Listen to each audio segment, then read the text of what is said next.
नरेंद्र मोदी ने सोना और तेल कम खरीदने की बात इसलिए कही क्योंकि भारत हर साल बहुत ज्यादा कच्चा तेल, क्रूड ऑयल और सोना विदेशों से खरीदता है। इन दोनों चीजों के लिए भारत को बाहर के देशों को डॉलर में भुगतान करना पड़ता है। इससे देश का बहुत पैसा बाहर चला जाता है। सरल भाषा में समझिए। शन, तेल ज्यादा खरीदने से क्या होता है? भारत अपनी जरूरत का बड़ा हिस्सा विदेशों से तेल खरीदता है। असर, सरकार और कंपनियों को डॉलर खर्च करने पड़ते हैं।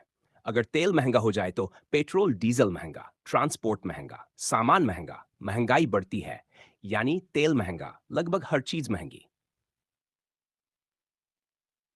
सोना ज्यादा खरीदने से क्या होता है?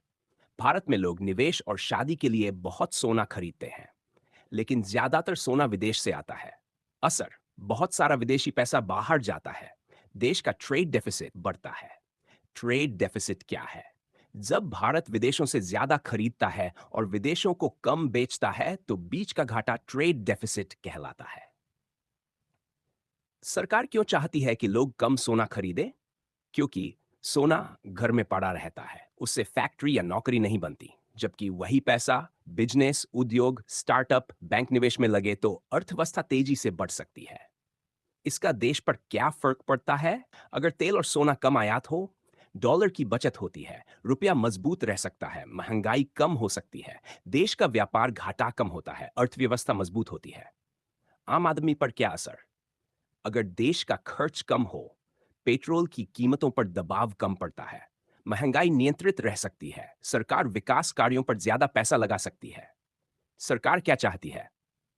तेल के मामले में इलेक्ट्रिक व्हीकल्स बढ़े, सोलर एनर्जी बढ़े, भारत खुद ज्यादा तेल ऊर्जा बनाए।